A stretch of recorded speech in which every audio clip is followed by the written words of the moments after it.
welcome to our 164th episode of Guerrilla Radio. I'm Joe Caprino, and I have Mike here. He's on the mic again after being on the mic all weekend. So finally got my voice back. That's good. Didn't have my voice on Sunday. Very little voice. Yeah, no, that was a long 2 days of wrestling, intense 2 days of wrestling, and back at it. Team State coming up this week, and there's a lot going on, and no rest this week. No, I mean, some of those teams rolling, a week and a week and a week. It's pretty tough. You roll Crown Point or Center Grove or Brownsburg, those guys wrestling, back to back to back, really tough. I mean, I guess Brownsburg kind of had like a triple duel this past week, so that's probably not as tough. But, I mean, the injuries, man, it'd be interesting to see like how some of those guys who got banged up, I mean, we were at Al Smith, so we kind of seen some of those guys getting banged up, how they recover, and if they're able to go for Saturday. Yeah, that's going to be very interesting. A couple guys got banged up, and, that can definitely greatly affect your team, especially when it's come down to Team State stuff. So, should be some real good wrestling at Team State. We'll recap some of the action at the holiday tournaments first. Mater Dei Classic. Mater Dei was second behind Floyd or Union County, Kentucky. Floyd Central third. Avon fourth. And then Perry Meridian fifth. That's kind of an interesting result too. I was surprised Avon was so low. Yeah, I don't know if I think they had everybody, at least their guns.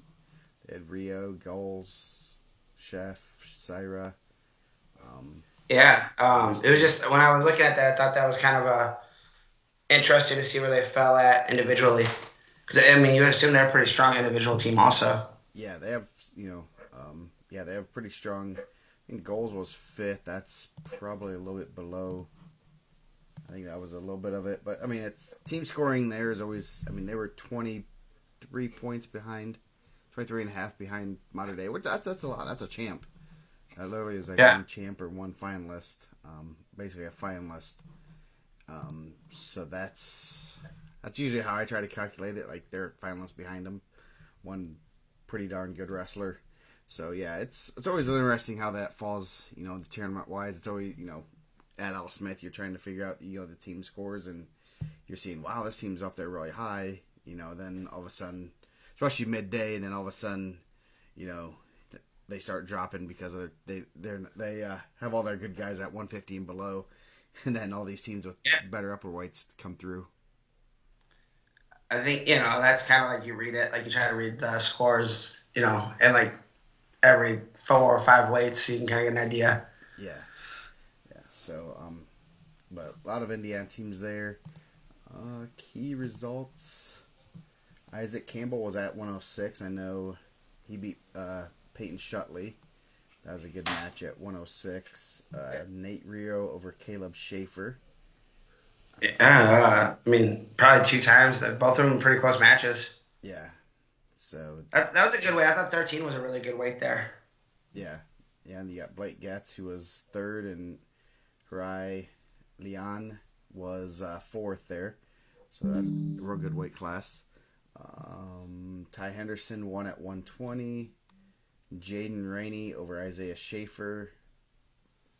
Kind of widen that gap, right? It was pretty tight last year. Yeah, 9-0.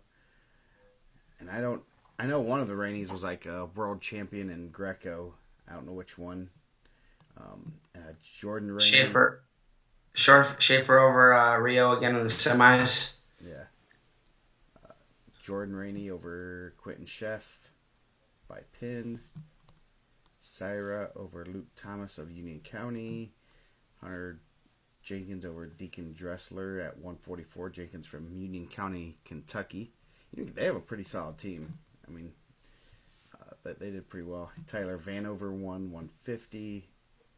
Bryce Griffin, two Illinois guys. I know Hunter May ended up defaulting the second day, right? Yes. So I don't know haven't heard anything. I guess I don't know if you've heard anything if it was an injury or I think they said he was sick. sick or yeah. There's been some sicknesses going on. I know some other teams were missing some guys due to that. So 165, Oliver Haylett over Zach Huckabee. Indian Creek. Good one for Haylett. Yeah, got a good win there. Spencer Turner was third. Bray Emrine over Lucas Ricketts, 3-2. That's a good win for Emrine. Lane Kaiser over Noah Terry. Kaiser's wrestled a ton of Indiana kids. He's wrestled IPO. So Noah Terry having a good season there. Landon Terry over Jordan Dale. And Carter Ulamare over Justin Brown from Floyd Central. So, nothing crazy, but some solid results there. It's good to have that mixture of Kentucky guys, some pretty good Kentucky teams. They do a good job bringing in some solid Kentucky teams, which I'm sure is not the easiest thing to do at times. Oh yeah, and then you bring in an Illinois team, so definitely a good mix and some really good Indiana teams too. Yeah, Connorsville. Not really too deep this year. Greenfield Central over New Pal and East Noble and Fishers. Bishop Chatard was fifth. There wasn't that many ranked teams there, right? Team wise. No, only not like two teams. Greenfield Central and New Pal, which Greenfield Central beat them 266 to 222.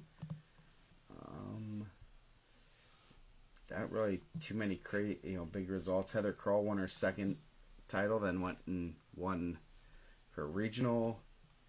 Braden Voles over Keelan Fuller. Jet McGuire over Blake Byerly.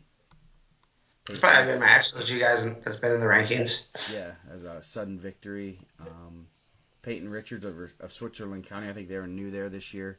They have some pretty good kids. We had a good article on them last year over Gunnar Butt as a good win for him. Chase Yant was at 126. He got third. Yeah, that was a pretty good weight. Yeah. Tylen Thrine over Cameron Voles from Eastern Hancock, 5-1. Eastern Hancock, are they? I always get them mixed up if they are in what regional they're in. Because I think they've been switched. That's a pretty good weight, too. Top 5 finishers there. Thrine, Volts, Jack Davis of Chatard, Jesus Aquino Morales of Union County, and Cody Vandergrift. Cole Vandergrift. Yeah, that's good. That's a good weight. Yeah, the Eastern Hancock is in the Richmond Regional, so is Morales. So that's going to be a tough weight class out of that regional this year. That's going to be really tough. Those three guys are pretty solid, and two champs are going to have some real good. And Morales was a state qualifier last year, so yeah, that's a good one. Man, one of the things I was the most disappointed was that they said this isn't a blind draw anymore. Now it's kind of seeded. Yeah, it was. So you didn't get the crazy match, crazy early matches. No more. I know. I've seen a lot of criticism of some of the seeding stuff. I know, we're going on to 38. I know Hornsby and Whitehead were in the semis, 14-13 match. Oh wow! Pretty high scoring. A lot of points there. Hornsby isn't afraid to score some points, is he? No. Bustamante's tough. JJ Harlow was down a weight. Tyron Lennon's been in the rankings, so pretty good weight overall too there. Yeah. Cameron Mikesell, Western Boone, over Gabriel McNamee from Chatard. Riley Biddle, East Noble, the Fighting Reasons, over Mason Adams, Western Boone. Cannon Zuber from Greenfield Central, third. Silas Foster, who's pretty good, over Benjamin Barker. Yeah, he had a real good tournament there. I think he scored a lot of points. Yeah, yes. He tech fall in the finals. He's going to be one to watch. Xavier Smith of Fishers. I think it's a better weight for Foster too. I think he was kind of pulling. Obviously, I think he missed weight in the state tournament. Wrestling up probably more where he belongs at. I think that's a good spot for him. Yeah, and he'll do some damage at 57.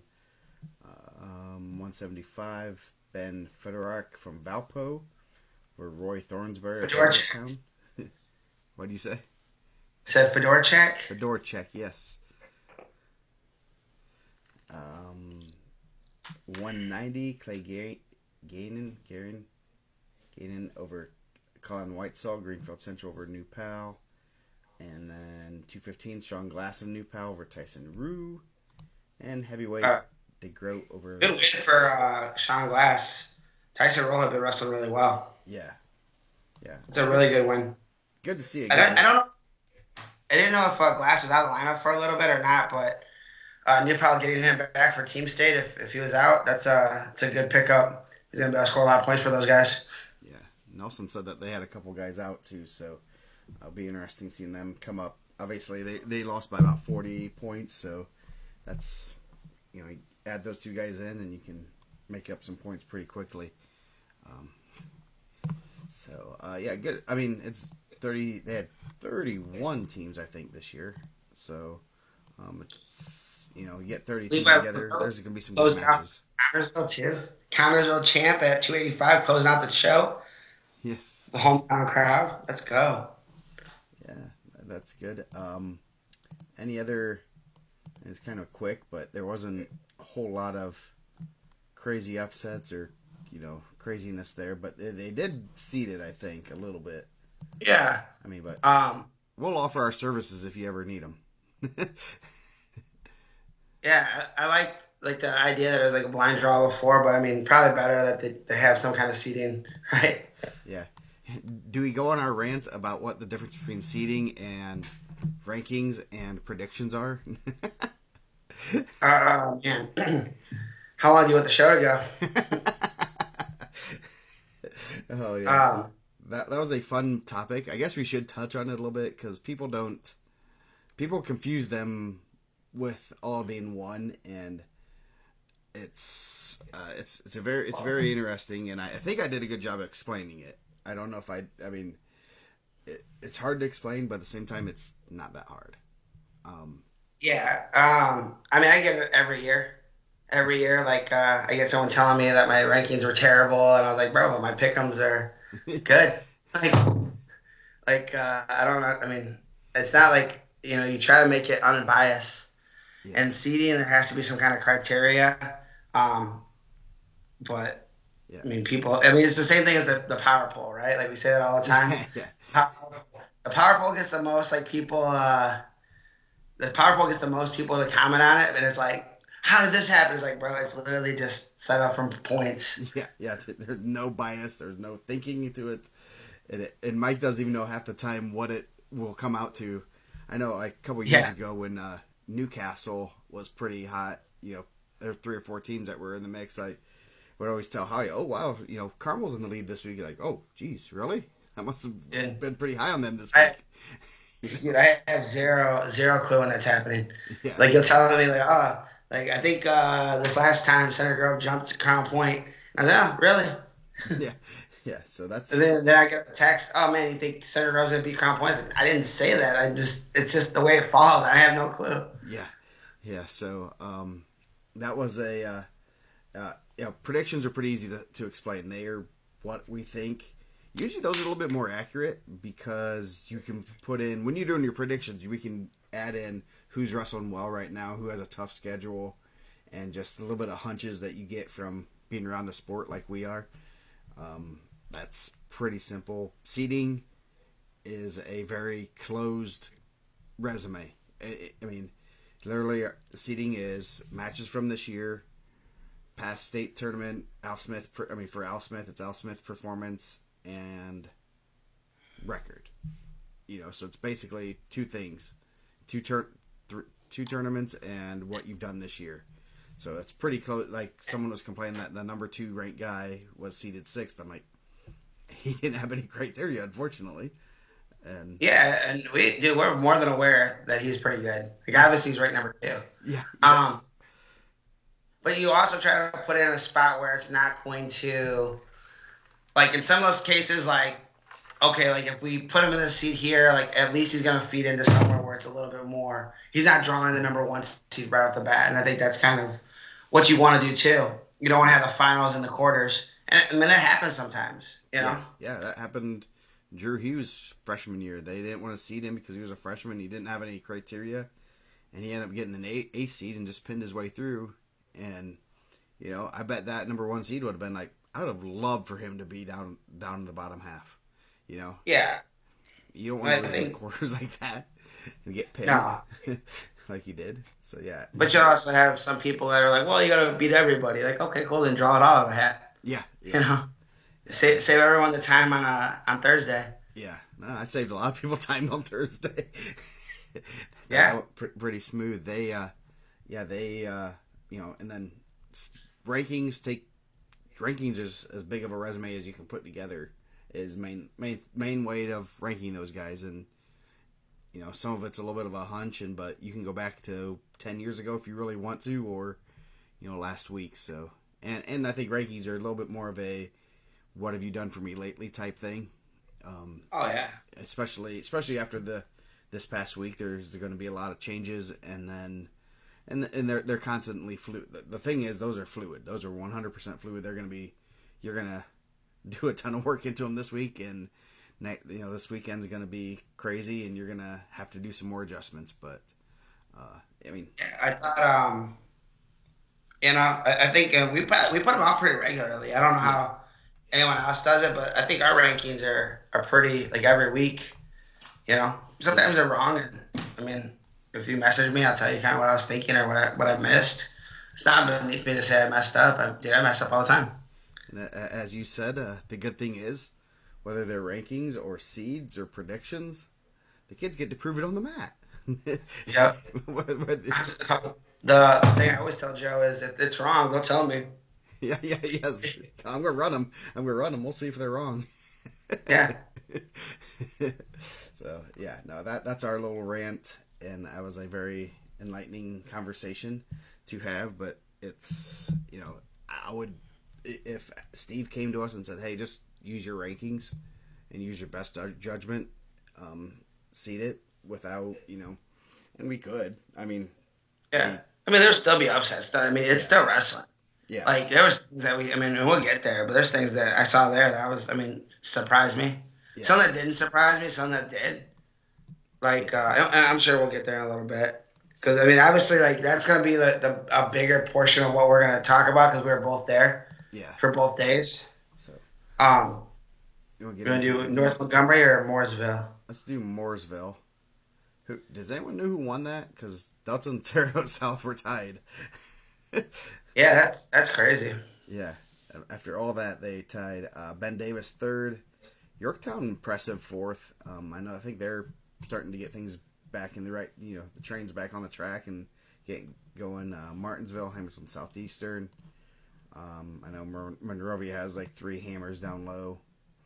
Yeah, really good guys down low. Yeah. So let's see results. Good. Really good one in the finals there right off the bat. Yeah. Boyd over Royce Malone. Good match for both of them to get kind of pushed early on like that. I think that was like one of the ones that they were upset about, right? Like that, like Malone was like a 7 seed or something. Yeah. Yeah. Well, we know I people. mean, yeah, that's tough. I mean, yeah, like, and obviously, if you're someone that hits him early, he's pretty good. Yeah. Yeah, he is. So It's weird though. Like, I wonder what the like criteria was because it's not like, well, he's a freshman, right? Because I mean, Jensen Boyd was 1. Yeah. Maybe the one left. I mean, he would have been what 9-1. So maybe I know he had the one loss up at 13. Yeah. So I don't know. The freshmen, or 106, 113 are always a pain to seed because their resumes are very limited to half a season, and you can't even say, well, they went to regional last year or whatever. So Yeah. Those are always, and that's never the easiest one. 113, Bollinger over Leonard, Gavin Ash third. Keegan Dressler, those are 4 guys in the rankings. I heard that was a really good match, Bollinger and Leonard. Yeah. Leonard really tough. Came out of a real tough regional last year. freshman sophomore champ. That's a guy that he's done a ton of wrestling this summer. Yeah, Martinsville's in. They're at Mooresville, right? Oh, let's go, Nick. I did pretty good at 106. I'll say that much for Al Smith. That was a real good one. Martinsville's at Mooresville, right? Because you got Ash, and then you got Yeah, Dickman and Rio. Whew, that's tough. yeah, dude, those are monster weights, man. I think, I mean, last year it was tough. Yeah. Didn't all four make the semis? Yeah, all four in the semis. I very much could. Well, I guess Bowling here was going to have something to say about that, but very close to something similar there. 120, Isaac Ash over Aiden Dallinger, Jaden Owsley of Corden. I got to use my southern accent. Corden, Corden Central. That's a pretty good weight too. There's a lot of ranked guys in there. Yeah, Keith Jackson. Luke Kirshner, Richard Rogers has some wins. I know Richard Rogers' name came up on seeding for some common opponents there. He was finished 7th. Neil Mosier over Peter Nguyen of Garen Catholic. Keith Parker over Josiah Dedu. Gage Clark. Good weekend for Keith Parker. That's a pretty solid weight class. Yeah, Caleb Wrestled Mattingly well. from Carmel was 5th. I mean, that tells you how deep that was. Sam Mosier, freshman, having a good season, was 7th. Yeah, that's a real deep weight class. Justin Boone from Yorktown over Lane Kirchner. Lane Falkenberg 3rd. Branson Weaver over Wyatt Hopus from Yorktown. Christopher Bond. I assume he's not the one eating. He's not eating the hot dogs, but and Moses The Stevenson. hot dog review, man. It sounds like Mooresville's hot dog review is good. Yeah, he got 8 slices of pizza out of 8. Yeah, that's probably the best one of the year so far. Yeah, that definitely they must have saw him coming. I'm sure they were like, we got to have a good hot dog. We see this guy coming. We're gonna we have this golden hot dog in in the special the warmer. I think that they have the Lake County tournament, so he said he's running it back on Hanover Central. Yeah, so Hanover Central be ready. Moses Stevenson, I know he just got in the rankings this past week, I believe. I believe I had to create a profile for him. Yeah, I had, and I spelled his first name wrong, so we got that corrected. I spelled his name wrong on the list. Uh-oh. Did I fix it? I don't know. They sent me a message. I don't know if I forwarded it to you or not. Well, I will check real quick before we get too far. Zach Lang, Hamilton Southeastern, over Yario Ojeda Cortez of Carmel at 57. At 65, Cabe Stevens over Gage Eccles. Corey Bender, 3rd.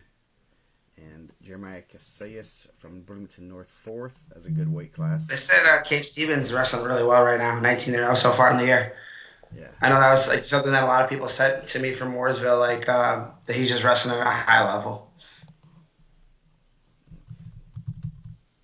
Oh, I do not have it updated, but I will update it right now. Not Moises? You do not Nope. misspelled names. Yeah. Cooper McCloy, Terrell South over Braxton Russell. That's a pretty good one. Noah Sumner, James Hastings in there, Leclerc.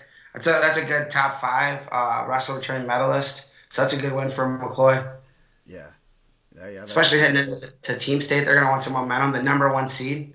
Yeah, that's a good one. McCloy was Kansas State qualifiers, so good win for him. They said that he was in their youth program for a while and then moved to Kansas. Yeah. Oh. The wrestling scholar told me Indiana wrestling is far superior to Kansas wrestling. That's good to know. Oh, there you are. You locked up for a second.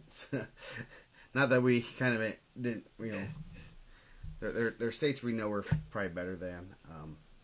190, Colin Cassad, Braxton Lewis of Braxton Lewis of Cascade. 215, Cole Chicoine. over Devin Chicoine. Chicoine. Chicoine killing people, man. He looked good at the Harvest Classic, 34-second pin in the finals. Um, he looked. I thought he looked a lot better. I thought like when I looked last year, I thought he was like a big, strong, athletic kid. Now he's like kind of put a lot of technique together. It'll be exciting to see him and Clark come semi-state. Yeah, that should be a good one. Let's see. Then Sean Murphy, Terre Haute South over Brandon Brewer Northview at heavyweight. So got the most pins. Obviously, he was there. He wasn't getting paid by the hour if he's pinning them in 34 seconds. Do they give an OW too? Who is the OW, Brandon? Brandon, our man on the scene. So yeah, another good. I didn't realize that it's been 52 years with the Mooresville Holiday Classic, according to their header. Terre Haute South close strong, man. That's Casada's the OW, nice. Terre Haute South close pretty strong, so that'll be once we get the team state stuff. He did go 6 with Bartowski at the Harvest. Bartowski wrestled really well too, because we're about to talk about nice segue to the North Montgomery tournament. Yeah. So we'll go. Which one? Just the holiday tournament. We don't need to do the duel. They just want to do the individual. I mean, they do it kind of cool, like where they do one day of duels and then they do individual. Yeah, and I think New Haven won the duels and did not win the. No, they got 5th in the tournament. Noblesville won the tournament, but I don't know if, like, I do not see. Campo probably skated out once. Wrestled neither did Doster. So, yeah, you lose those two. That's I do not believe that's their heavyweight. So, yeah. So I mean, sometimes they kind of just take a day off there.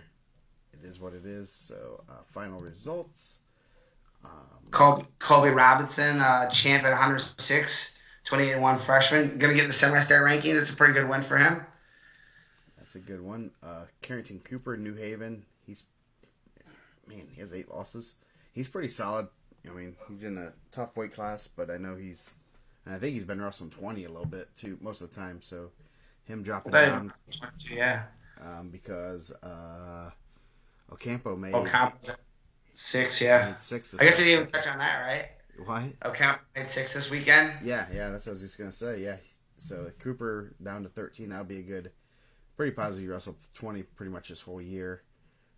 Timmy Rocha over Kenneth Sellers. Ezra Fye of Alexandria was 3rd.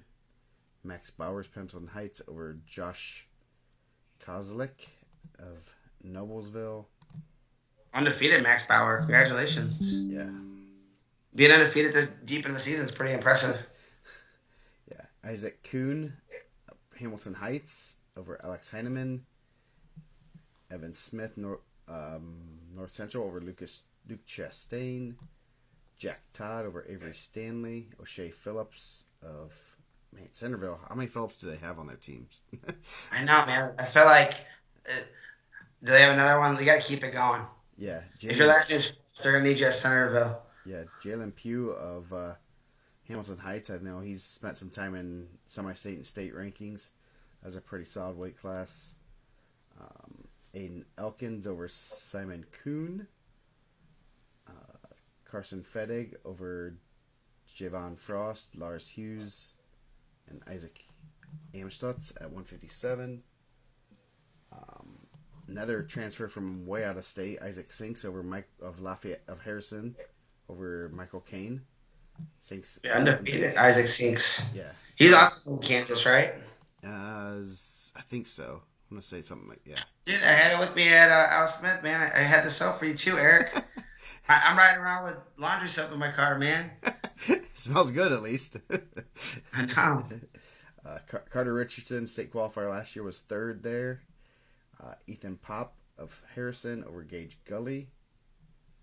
That's a good final. Yeah. Gage Gully's had some really good ones this year, too. Pop's undefeated, too. Chris Crank of Pendleton Heights over Noah O'Brien Harrison. Jaden Bartzazek of Hanover Central over Ethan Libler. And then heavyweight. I feel like Jaden's had like basically wrestled everyone at the semi-state. Yeah, that's always a good I one. think yeah. So, Colin Foy of Hanover Central over Austin Hastings. Hastings was a qualifier last year. California's a big boy, man. He's a big kid. Let's see. I want to see what the weight results were. I assume that those other guys all wrestled the day before. Yeah, Campo was 5-0 at 106. Actually, both of Campos were not there. So Isabel was at 13, went 5-0, and Cooper what? That's interesting. Cooper went down for he wrestled 20 the day before.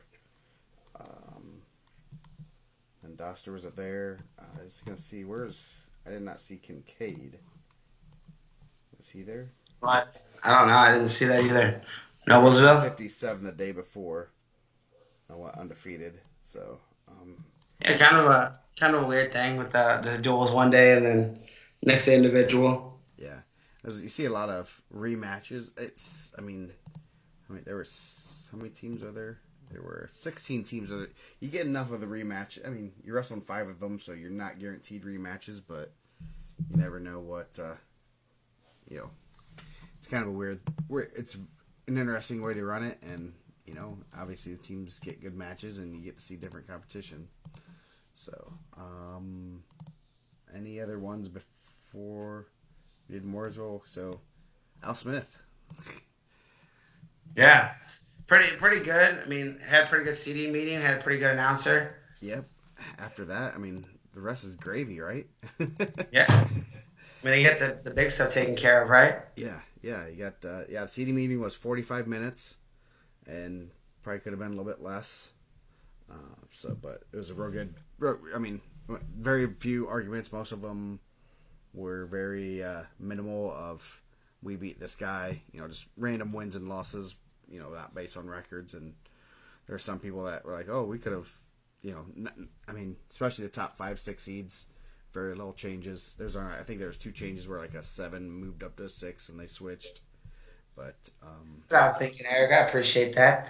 yeah, Mike did a great job announcing, adding. The one thing I like is that you're adding little things like, hey, one of the seating misses was Terry Easley, and who was he was he wrestling? He was also Landon Hawkins Hawkins first match. on, yeah. And it's like, geez, well, of all matches, you get the draw. 6 unseeded guys made second day. Let me see if I can pull up my my list of who didn't make it. And there were, excuses are do I listen? Dude, talking for 7 hours, not the easiest. Yeah, trying to keep it. Where did the seeding stuff go? Al Smith predictions and analysis.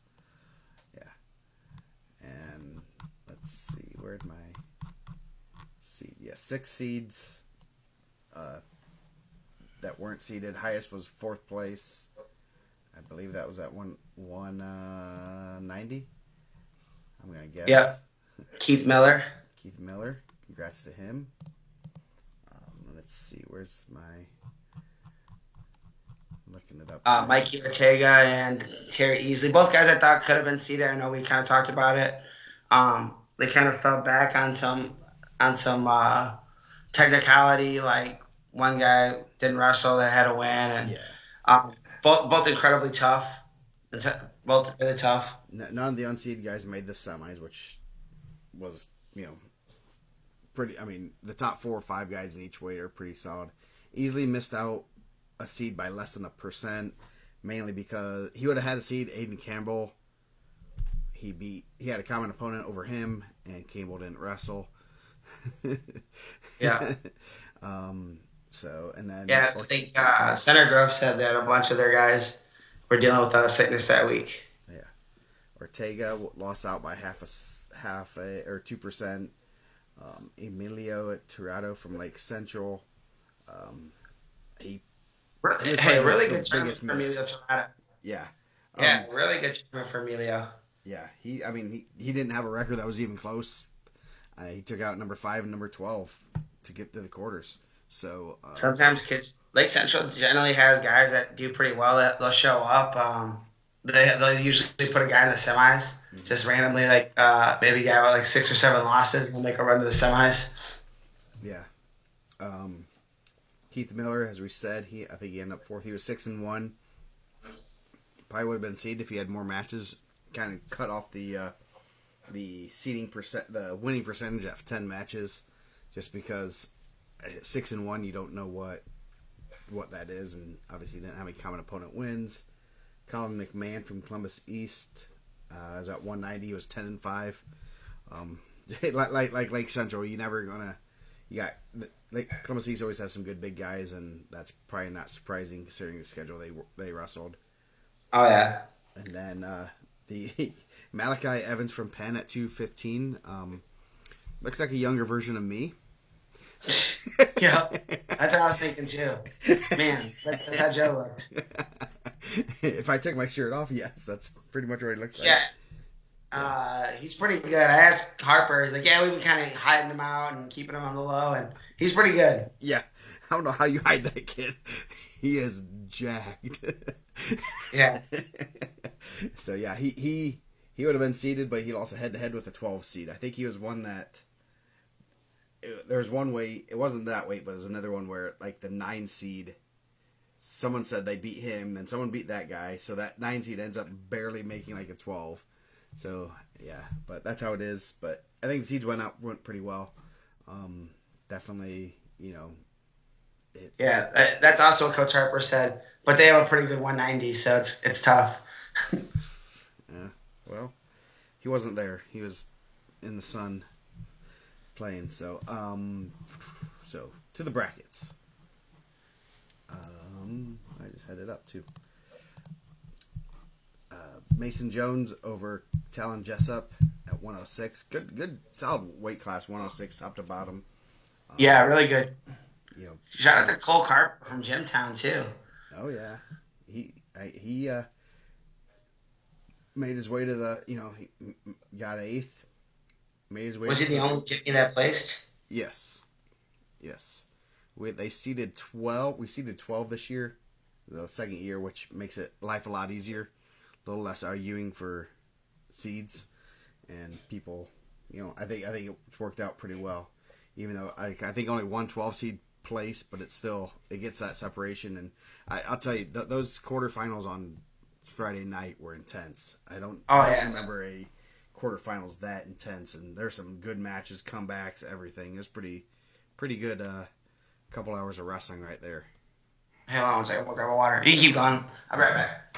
So 106, Jones over Jessup. Third, Bismeyer over Thrasher. Real good weight class. Shantia over McCartney for 7th, or for 5th, and then Newell over Carper.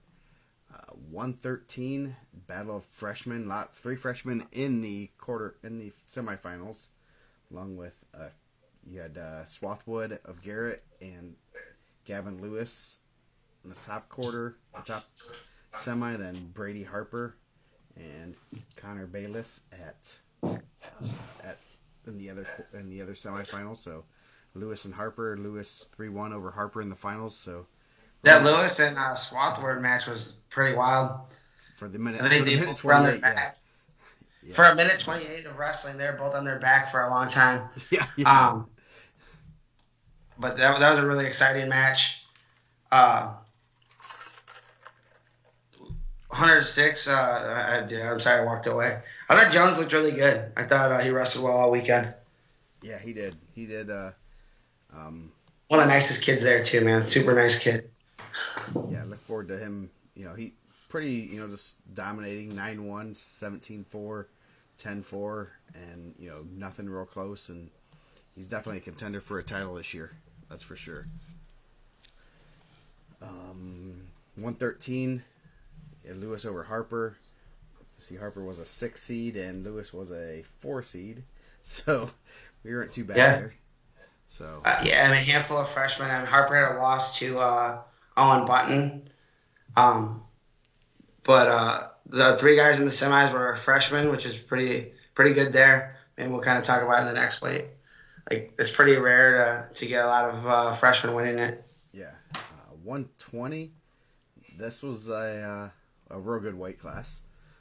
You get semifinal, first big upset, Seth Auburn over Charlie LaRocca, 7-4. And then we got a surprise when the seeds came out. Tanner Tishner had made his way down to 120, so he threw his hat in the ring there. And then Gavin Gendris over Tishner, 5-1.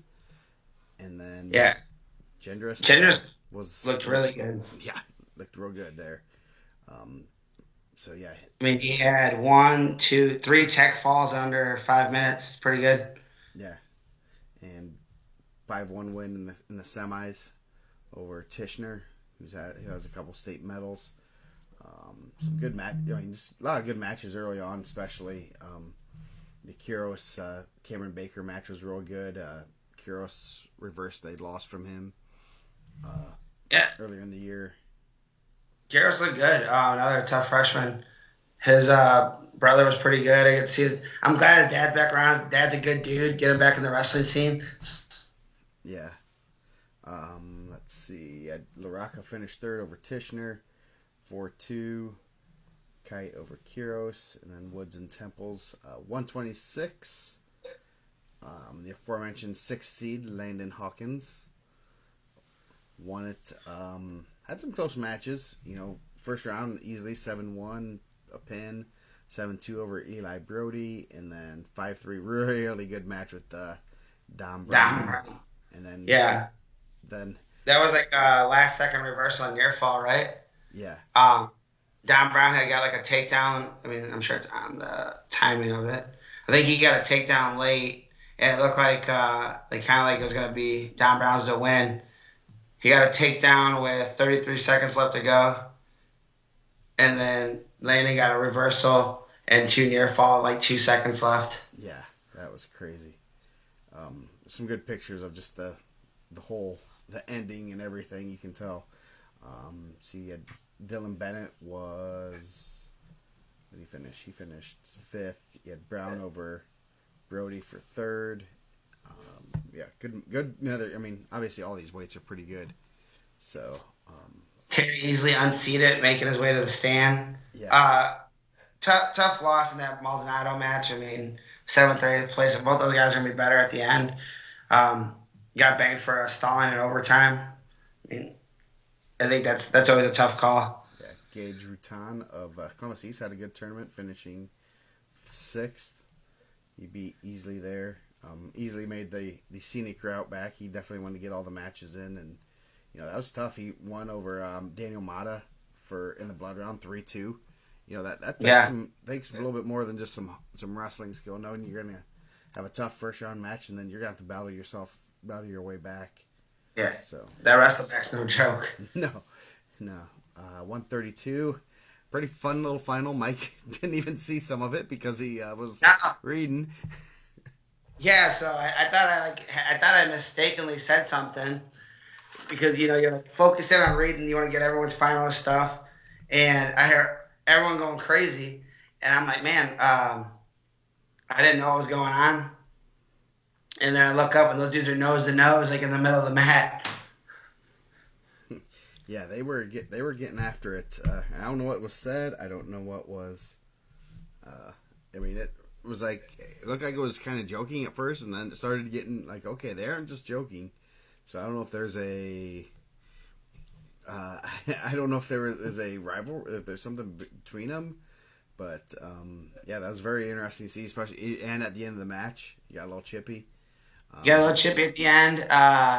Great job by Coach Littell and those guys to get Goss out of there. Yeah. You don't want him to get hit and lose him for a week. Yeah, lose him for a big week here. So, DeMarco looked really good. On top of that, he looked really good. Man, it wasn't as AJ Ferrarius. I didn't throw as many punches. Yeah, no one did as many punches. But it was definitely, they definitely brought like an excitement, you know? Yeah, definitely. Brought some attention to the match, and that's cool. No, they didn't. Neither of them did the splits. Neither of them did the new soldier salute. The only thing that I was like that was sad about that is I was like still reading the back to the gender thing. I'll go back to that too because I was still reading the 26 placers, and they started the match before we even got through it. Yeah. Like I wanted to give a little bit more, like, but they're like already 30 seconds into the match by the time we're done. Like I don't know, I just thought that was kind of weird, you Yeah. know. Like let the guys that just medaled in probably one of the toughest individual tournaments in the state, um, get their due and then start the match. Yeah. Gendra's only the 21st three-time champion at the Al Smith. The last two were Crown Point wrestlers, so That's pretty. he'll have a chance to go for 4 next year. Yeah. Yeah, that's going to be pretty impressive. I mean, and the tournament's not going to be any easier. So, and that's pretty impressive to rattle off just a couple right now at this point. So, 130. Are we done with 132? Is that breaking news? Homestead to Al Smith? I don't know. I haven't heard anything. 132, Guerrero Rivera over Fielden for third. Sonny Sessa over Vargo. Guillermo wrestled really well. Yeah.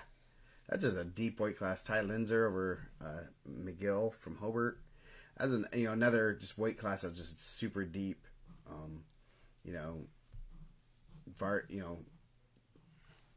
Good freshman. Vargo, he battled. He had a real good match with DeMarco. I know they had wrestled previously a couple years ago, so that was pretty good. Fielden made the semis, beat Linzer 6-0, which is a good win there. Texas Jennifer. Yeah, I thought Sonny wrestled really well. I mean, he kind of had a tough go. He had a real tough match. Start off with Donald Warren Brown. Yeah, Warren Brown, close match, and then he wrestled Donald Bowie of Warren Central. Got like a late stall to tie it up, and then Sonny got a takedown. Closed the distance on Rivera, who had beat him, I think, 5-1 earlier in the year. Then they got a rematch of last year's Friday night with Fielden. Fielden 5-2 there, and then beat Vargo. But Fielden wrestled really well. I thought Rivera wrestled really, really well. Yeah. That was a good weight. That was one of those weights that you wanted to. It kind of almost shook out pretty much how you would have thought it would, but still a lot of really good matches and some of those matches you wanted to see. I mean, I was kind of excited for the Vargo DeMarco match. Vargo's a tough freshman, and he's gonna keep getting better. He's fun to watch. He doesn't hold back. He's not afraid to try something, and he does not wrestle like a pen wrestler. I'll say that. So we should petition Steve to get DeMarco back next year. So we get DeMarco next year. He was a runner-up as a sophomore, champ last year, and probably one of the more exciting finals with Walker. Last second reversal near fall for him, and then he brought the heat this year with Gas. I think we could probably get DeMarco one more try. Let's go. Yeah. So 138, real big upset in the finals. I mean, do you think it was 1-2? Not big upset, but big match in the finals. Shepard over Laval 6-4. I thought that was overtime. Am I wrong? No, it was not. You got to take down late. Okay, maybe it was, okay. So, yeah, that was it was 4-4, and Shepard got a late takedown. Very close. I mean, it was a bang thing.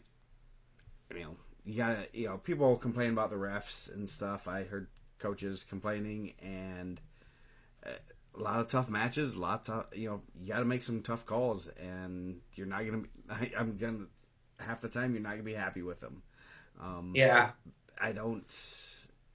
It's the difference between the first and fifth, sixth guys here is pretty small, and it might be a stall call. It might be, and these guys do call that area does call stalling a little bit different. So that's one thing I always liked as a coach is going over to different areas and seeing how those groups of refs call things, especially stalling, fling the mat, anything. Just to know kind of what their kind of quirks are, and you can use that, when you see them at semi-state and state, and like, hey, I know this guy's gonna, so I gotta be a little more active, or it helps tremendously knowing that there's some discrepancy in the reffing in different areas, and some refs there didn't like tough wrestling. We won't mention any names. um, But I mean, yeah, it's one of those things. They're tough calls and they're tough, close matches, and I don't want to be the old. Don't leave it in the ref's hands. They're gonna have to make a call, and it's not gonna be popular. I thought that match really lived up to the kind of lived up to the billing of 1 and 2. Kyrell obviously incredibly tough. I mean, I'm sure that Crown Point knew that was gonna be a tough matchup. He looked bigger than Shep. I thought that was just a really good overall match. It was some back and forth. I thought that was there was a couple close calls here or there, but I mean, at the end of the day, I thought that was a really good, just overall good match. I thought Shep really kind of. I think Wesley Smith is really good.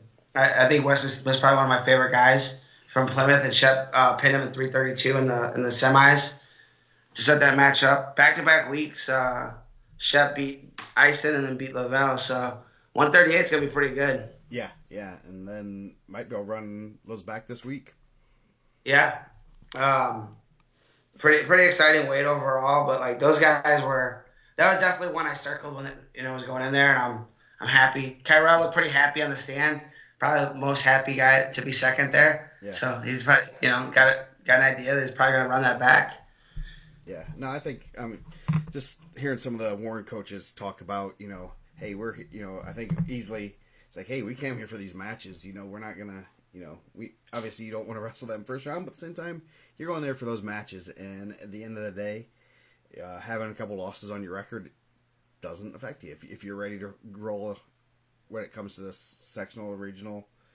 Having those matches underneath your belt help you a lot more than wrestling a bunch of turds, to say the least. So yeah. Shep also went tech fall in 332, tech fall in 231, tech fall in 334, a fall of Wesley Smith, who, like I said, like I'm probably the biggest Wesley Smith fan in the state. And then beat Lavelle, former state champ, a third, 6'4", who's already signed to go to the Citadel. Yeah.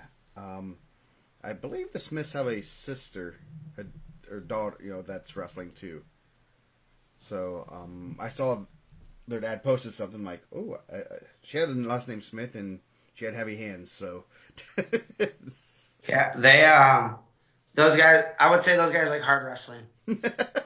They are not Troy Hahn. No, those guys go hard. Yes, they do. Kendi Coy, he looked pretty good. I got to hang out with the General a little bit. Me and the General kicking it this weekend. New BFFs. I think. Yeah. They were going to get tattoos. You guys can move into it. Is he moving to the region? I heard he's moving to the region. Hey, we always need more hype men in the region, bro. Kirkpatrick, Columbus East, a real good tournament. Saez over McGinley in the blood round. Vander LeGaren over Dews. So Panther for life. That was a good weight class. Yeah. But I think 1 and 2 were obviously like distance themselves. 144, another real good, another great weight. Reese Courtney in overtime over Christian. Wow, Matt. Wow, match, right? Yeah, yes. That was a stall call there. Like I said, you gotta, tough close matches. It's tough. It's not an easy thing, but I mean. Yeah. I don't want to say. I mean, it's one of those things that you're going to get tough calls. I've known that ref for a while. I know his mannerisms. I know how he calls stalling. I was not surprised by it. I mean, I'll just say that. But good for Coach O'Neill. Yeah. So if you guys haven't seen the match, it's on Mishawaka's YouTube page. You can go back and watch all the matches. Hear me in the background. I'm not on the mic. You can hear me on the background mic. Chris Vargo's not a fan. But so it was the 2:30 seconds. Courtney gets an escape and then they get hit for a stall, which gives them the point to make it 3-2, and then they stop the match. Arbery runs off. Coach O'Neill was right there. He went to the table. He wasn't in the chair. I believe he got hit for misconduct, which I'm like, I don't think he cares at that point. Was like, hey, we finished that last 10 seconds. And for that, like, good for them that they let him come back. I thought they were gonna just say no. He left the arena. He came back. I watched the video a couple times. I think it's pretty cool. When he comes back, the whole like place erupts. Yeah. Yes, it did. And then like the next thing, as soon as they blow the whistle, they're like shoot. Everyone's like shoot. It's a pretty wild scene. Yeah. Courtney holds on for the win. And guess what? They get to run that back first match at Team State. Yeah. So Possibly. I mean, and that's good. I mean, it's a tough call. You don't want to see a match end like that. You got to make. I'll say the refs in that area aren't afraid to make bold calls, and you got to be ready for it. It's one of those things. Tough matches, close matches. I hate to see those matches go to the coin flip, and that's what it is.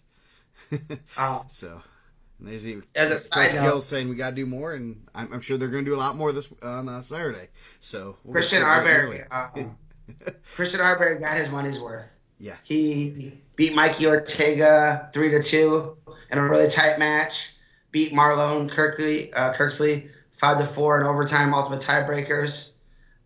Beat Zara Walker in overtime, threw him to his back and pinned him, and then wrestled overtime with Courtney. So he definitely he might have been getting paid by the hour. We say everyone doesn't get paid by the hour.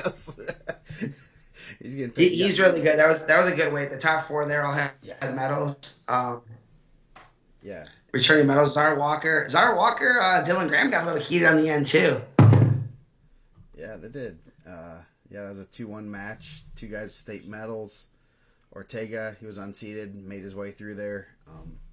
What did he come in? His record was like he was 21-5, so he was right outside getting seeded. Yeah, he had 3 losses. He lost. He lost to Shepard. Shepard bumped up against Portage and beat him. He lost to Jalen Lewis. He bumped up Jaden Lewis and then he lost to a Franklin kid. So 3 pretty good losses. Yeah. So, yeah. Yeah, I guess we could touch on that too. I mean, even though Mr. Walker paid me, I'll talk about that one.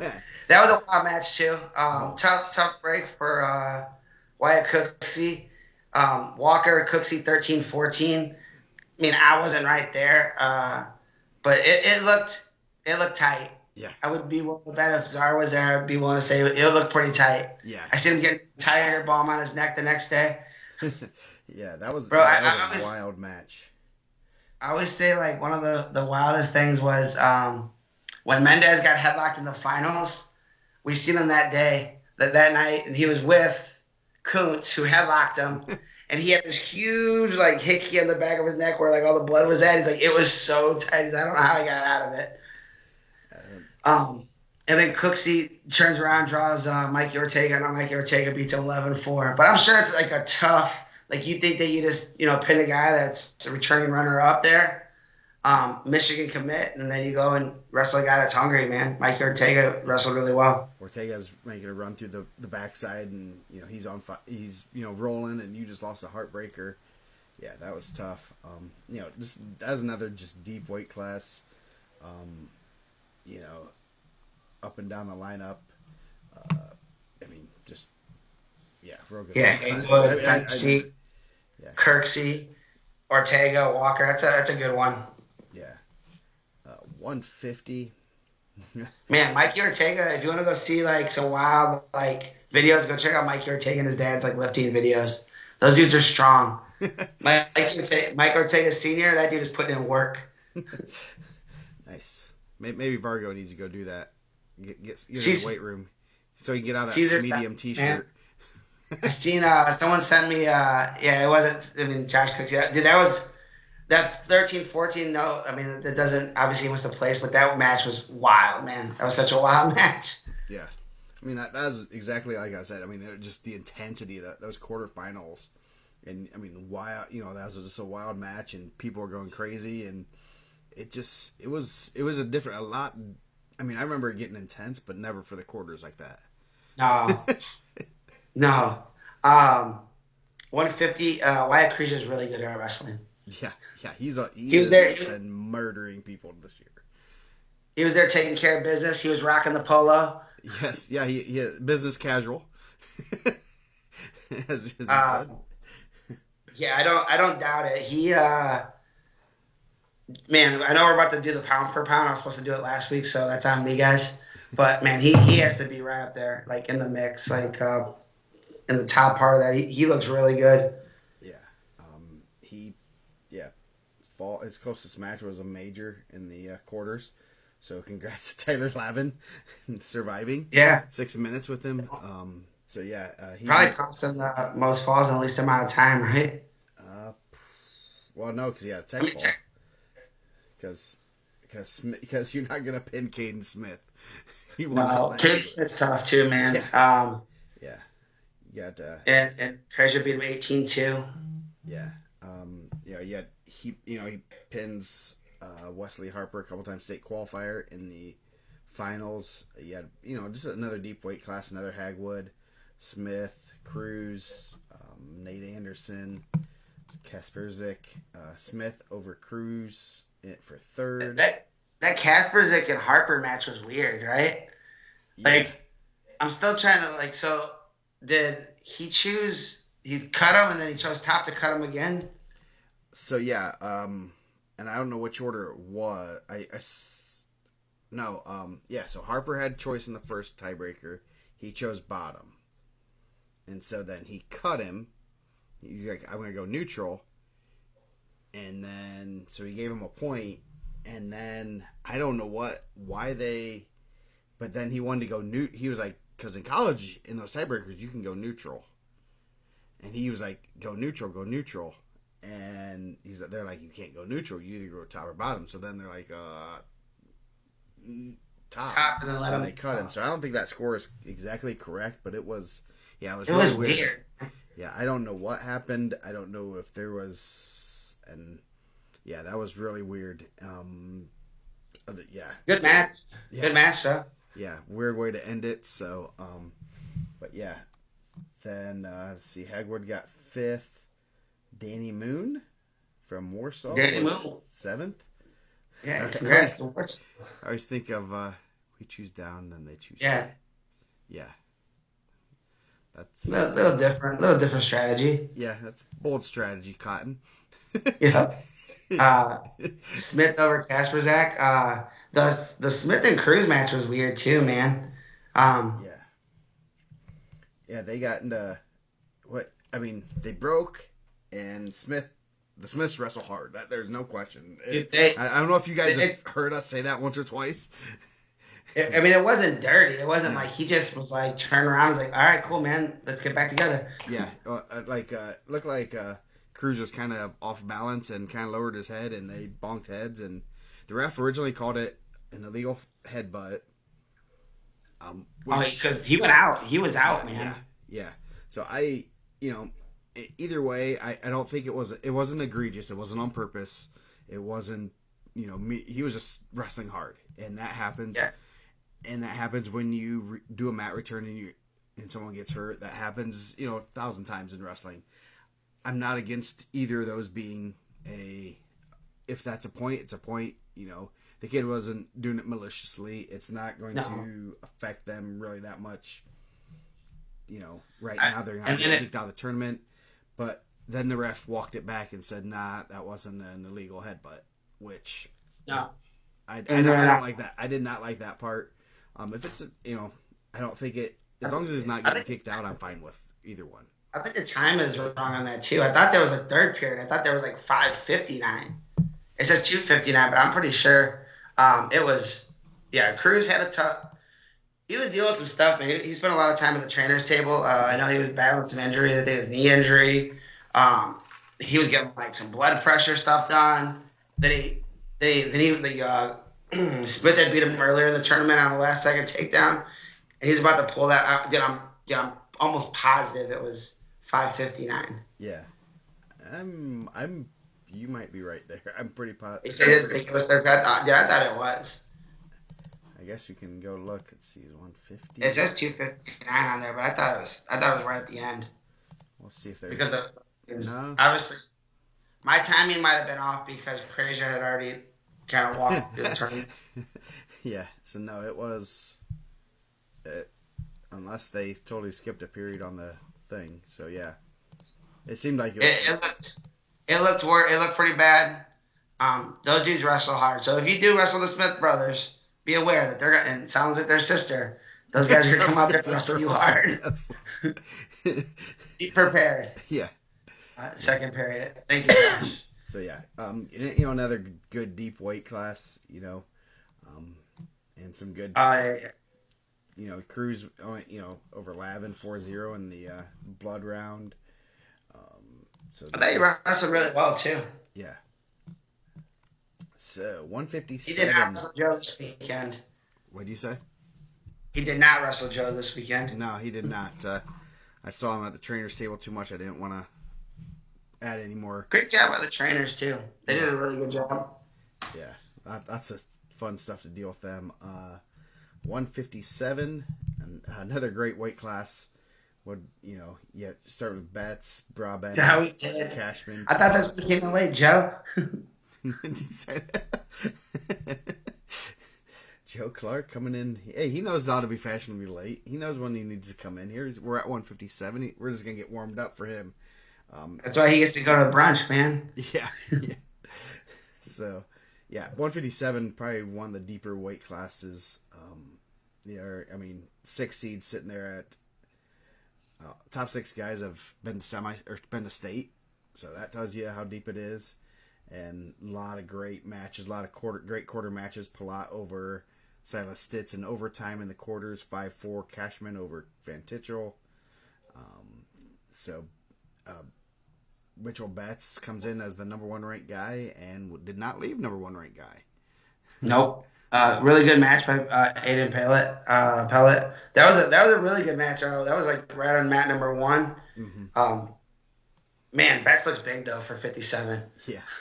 Yeah, he did. And talking to the Maryville guys, they're like, "Man, what are we doing wrong? Because we look like we're the small guys out here." Maybe you need the Ortega workout plan. I know. Yeah, so that's just a good weight class. Brabender over Cashman. Brabender looked real good this weekend. Really, really starting to kind of push forward. His last push, 10-3 over a really good Cashman who's had some really good wins this year. Then going down, Betts over Stitz for third.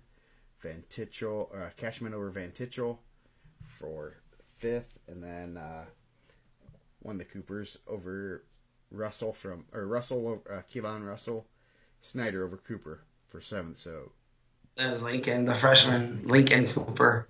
Yeah, so some good blood round matches. Cooper over Brandon Whitcar from Elkhart, and then so that was one of the better take around matches. Just a loaded weight. Betts over Van Tichel on the backside, Stitz over Cashman 5-4. So that's just a brutal weight class. There's no easy way to get out of it.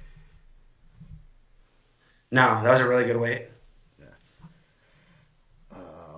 Next weight was pretty good too. Yeah, 165. That was a fun one at the seating meeting. Really good.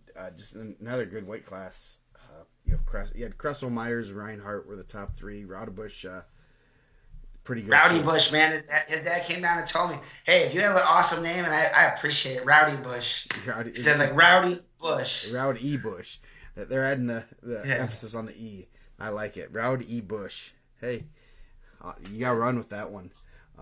That's what I told Banks too. They're like, it's Chantea. I said, man, you should have told me that from day one, man. I'd have bring this thing down. Rowdy Bush. Kressel needed a late takedown on him. Kind of was thwarted with trying to score some points in that match and got a late takedown. Reinhardt over Myers 5-0 in the semis. Some good, quarterfinals. All those guys. Myers had to ride out Marquise Young of South Bend Riley to make the semis. So tells you how deep that weight class was. I think they wrestled earlier this year too, right? Yeah, in a pretty close match. Rowdy Bush over Myers for third. Myers in an ultimate victory over Will Kennedy in the consolations, and then Kennedy over Mavros Young over Tirado from Lake Central for 7th. Yeah, like I said, I mean, just a deep weight class. The finals, Reinhardt over Kressel 1-0. Got the escape, rode him out. Not much else to say about that match. Yeah, Kressel close in a couple takedowns, but Reinhardt got the escape, and he's really good in top. Yeah. He was OW last year. Pretty good with the legs. I thought he was pretty close to a couple turns, a couple deep power halves. If they wrestle again, I'd be interested to see if they go underneath them. I mean, I thought they were gonna go neutral. I mean, it's not like they hadn't seen Zion when he was at Zionsville, right? He's pretty good on top then too. Yeah. So I mean, it's one of those better to things see it now. Yeah, and I was kind of there was a couple times where some guys are similar. I mean, I don't think it was Reinhardt, but it might have been some, some of those positions where you're going to see a guy. You go back. I can't go back and forth. And the coach and me saying like, well, maybe they should just go for the win and go neutral. But at the same time, is this the end all be all? No. If this is state finals, you go neutral. They're probably more likely to go neutral without seeing him. Now they kind of see they can work on some things. Know that if they do get that position, that they can, what they need to do. But also like, hey, we might just go neutral now. Getting that feel to say, okay, yeah, he is really that good on top. I don't want to waste time down there. I don't want to, I might be able to get out, but it's gonna be a 1 minute, 1.5 minutes of just fighting my butt off and using all my energy to get out. So I believe he had a stall warning too. Yeah, he had a stall warning. I mean, you're building for the state championship. I mean, no state championships were won or lost today. Yeah. So, but the OW, I don't know who got it. They give it to the wrestler, the champ with the most falls in the least amount of time, and it came down to Hayden DeMarco and Paul Clark, and I think Hayden DeMarco beat Paul Clark out by a small margin. Okay. I left as soon as the heavyweights were over because I had a long weekend and wasn't feeling the best. So, 190, Thomas Pinola over. Did we skip 175? Oh, 75. Sorry. Oops. I was. Yeah. Another number one. I mean, another number one falling in the semis. Yes. You got another great weight class. You had a lot of guys with state experience there. Quarters and semis were crazy. Let's see. Semifinals, Chase Leach and Garrett over Brent and Russell. 8-5. Who was number one before going into the week, before we found out Landon Klauser had certified at 170? And Landon Klauser and Noah Klauser, I'm sorry, Noah, yeah. What do you say? Yeah, Noah Klauser. Landon's the dad, right? I believe so. You had Costello and Noah Klauser in the semis, and real close match. Klauser ended up getting hurt late in the match, and he ended up defaulting, but that was a real good one. Klauser was the number one ranked guy. He was third seed based on criteria. And real good match. He had a tough one with Matt Levitz. And then, in the quarters, Leach over Cameron Crisp in the quarters, too. Another good one. Leach ends up beating Russell, who was the former number one. And then Costello over Leach in the finals. So, yeah, it's real good. Just real good weight class. Russell was trying to get that most falls in the least amount of times, too. He went 46, 2 minutes, 111, ended up losing to Leach. Goes on the backside, 25 and 13. Ooh, yeah, he probably did have the most falls in the least amount of time. But yeah, he was not getting paid by the hour. No. So hopefully Klauser's able to wrestle this week at close to full capacity. That'd be a tough blow if he can't. And I know he's had some injuries before, so that's always scary. I believe he had an off-season knee surgery, so I mean, never easy, but he's a tough kid. Yeah. So Xavier Palacios from Belmont was 5th. Matt Levitz over King. Austin King. from Northwood. So Northwood came Man, in. Costello Leach was a really good match. I'm like shocked. How did Costello fight off that double leg? I don't know. Dude, that was so deep. I was like, well, that's match. And then he fought it off, and they go out of bounds, and he ends up getting a takedown.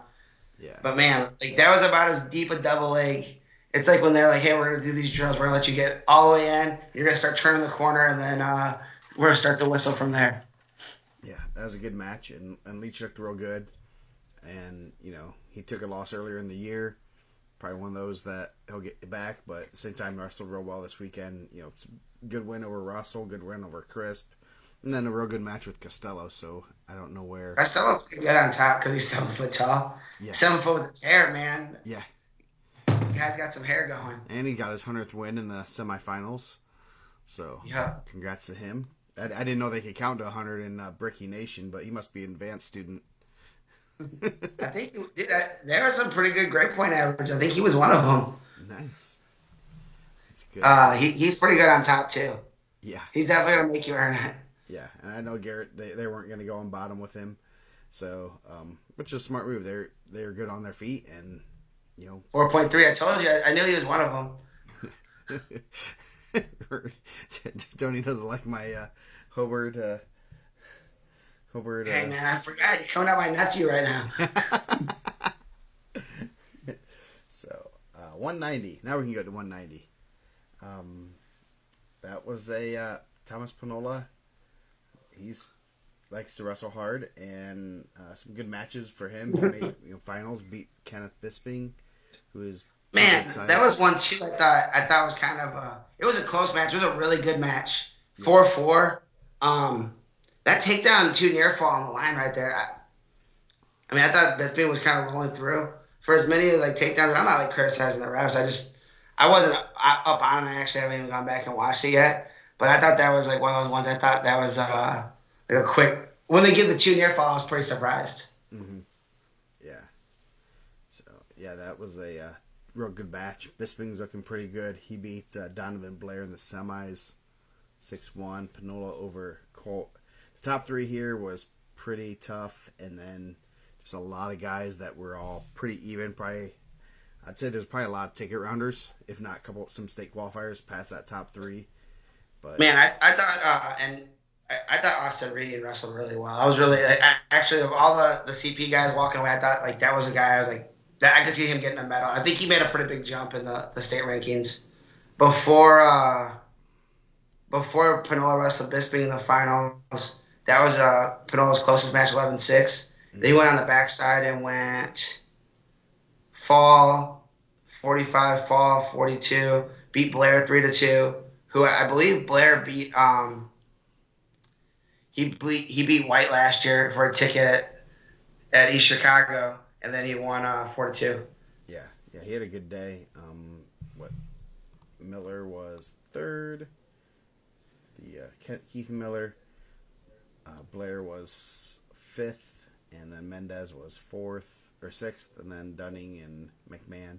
So yeah, real wide open weight class pass. It was top 3, and you gotta get after it, and that's what obviously Reading did. I didn't realize he wrestled all the way back for 3rd there. So yeah, I was actually really impressed with him. Mm-hmm. I know he was a guy that I've heard about through the time. I know he's a Triple Crown winner, but seeing him compete, he was pretty impressive. Yeah. So now 215. Here we go, Joe. Yep, here we go. 215, another good weight class. McConnell dropped out late. Kind of would have been a little bit better, but still, there's some fireworks and there's some great matches. What do we want to talk? What do we want to talk about first here? Let's start at the back part of the round and let's go from there. So Will Clark's cruising. 12-second fall, 46-second fall, 27-second fall, and then gets to in Weigard, fall, major decision on McClelland, and then they meet up. And what we know about Jackson Weigard is he's incredibly difficult to wrestle. He makes people that are really good get into some weird, bad positions. And that's something that we had talked to Cameron about before. I know he's a former semi-state champ.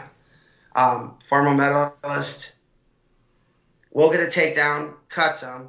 Weingart gets a takedown. So it's 3-2 after the first. Weingart gets a escape, and then he gets another takedown. So now Will's losing at that point, what, 6-2? Yeah. And has to come back from there.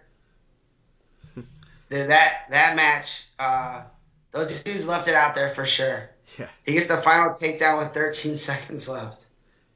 Yeah, it was. Got stalling. They chose neutral. Weingart chose neutral. Probably a fairly smart move. Got dinged for stalling. Got taken down to a near fall with 30 seconds to go. I thought he was gonna pin him there. He kind of had like a cradle. Yeah. Well, I think Joe's in here. Did Will say he's pretty strong? Yeah. Got then Will let him up with 25 seconds to go, so he's down 1, and got to take down 13 seconds, and they both just left it on the mat. Two freak athletes, number one, and Weingart's, man, he wrestles like that. Come state series, it's gonna be. I'd love to see that rematch under the lights right there of those two. But there's a little bit more. That too. So then on the other side, Keegan Martin over Devin Kendricks. I think Devin Kendricks had him beat a couple times, right? Yeah. Yeah, they've wrestled a couple times. So yeah, Martin. That was a good win for Martin. Belmont got a finalist there. That's always good. Clark 9-2 in the finals. So you go on the backside. So Weingart comes off that match, and then he wrestles Cameron Kaufman, who's severely underrated because I don't even think I had him in the rankings. I had him in semi-state rankings low. He's big and strong, and he throws people, and he is pretty good. He went out there and pinned Weingart, beat Kendricks in the third and fourth place match. Yeah. Definitely impressed with Cameron Kaufman. Yeah, beat two guys with state medals that on Saturday. That's pretty impressive, I'd say. Got majored by Martin early. I just seen who he lost to on the front side, but yeah, that's pretty good. And then Weingart got 5th, Kendricks 4th, Aiden the Bad 7th, and Malachi Evans. Looks like random Penn kid that comes out of nowhere and just makes a run to the medals. Yeah, this looks like Joe Caprino back in the day.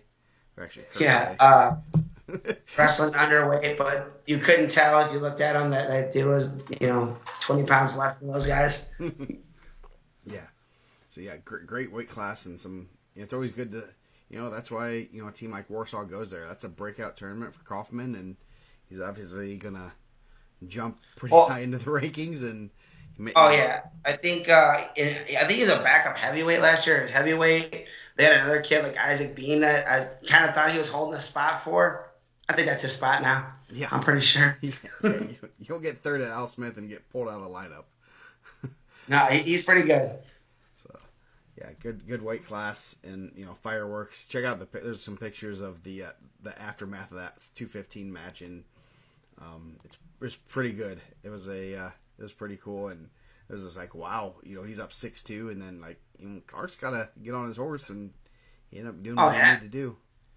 So and good job by the coaches. They didn't panic, and I'm sure that he doesn't. I'd be willing to bet he hasn't lost in Indiana in a while. Yeah. He lost in Indiana at the Carnahan, but to an Indiana guy, it's probably been a while. So 285, Paul Clark, a little less dramatic. Obviously, Will must be the drama queen of the twins. Yeah, 4 pins. Paul looked really good. Good win in the finals. Man, Nate Johnson, world class mullet. That thing's on point. Yes. That is definitely a nice mullet. I know, and we've talked about this last show, the show before. And Center Grove legitimately has probably 2 top 5 heavyweights in their room. Yeah. And I think we talked about last week. We're like, oh man, maybe Nate Johnson could make 215. Nah, that's not happening. He's huge. Yeah. I If he makes 215, it's because he lost a leg or an arm or something. Where did the weights are in there? Where did he weigh? He Yeah, weighed he was 270. He ain't two. cutting 50 pounds. I'm gonna take. I'm gonna No. go on a limb. Yeah, he. Oh man, I don't know.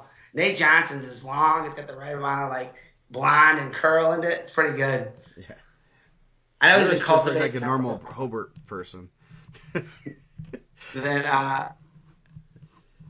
Paul ended up pinning him. It'll be interesting to see what the decision for Center Grove is at Team State if Crown Point and Center Grove both advance first round. Um, who do you throw out there to wrestle Paul? Yeah, I think if if I was looking at it, I think Johnson has a chance to win, right? Because he's a home run guy. He's gonna swing for the fences, and sometimes he's gonna hit them. yeah, And Shot's a little bit more reserved. He's gonna pull out some tight matches. But I mean, Paul, like, bonus points are gonna be huge there. Paul with the 240 pin in the championship. Johnson beat last year's runner-up 5-0, and then a couple sub 30-second pins. yeah. 30, 29, 27, 17. Ethan Dotson's a big boy. The general's been saying that. General Heavy Hand's been saying we're sleeping on Ethan Dotson. That's a large kid. Yeah, yeah.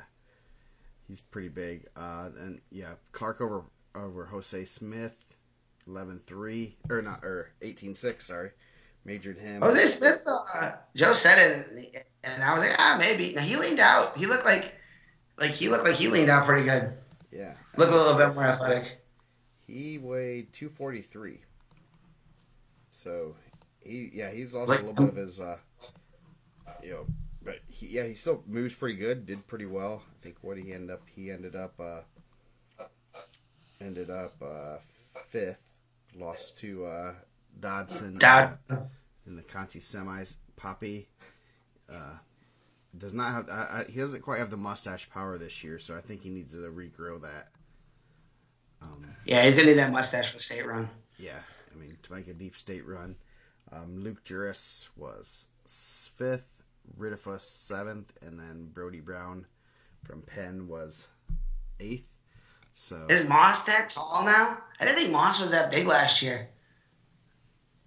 Is Isaac Moss 6'6"? wow, that's a big heavyweight.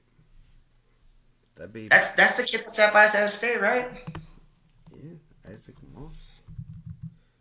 Let's see. I mean, I don't remember looking at him like that. Maybe. I bet Dotson. How tall is Dotson? I bet Dotson's 6'6". yeah, he's pretty tall. Let's see. His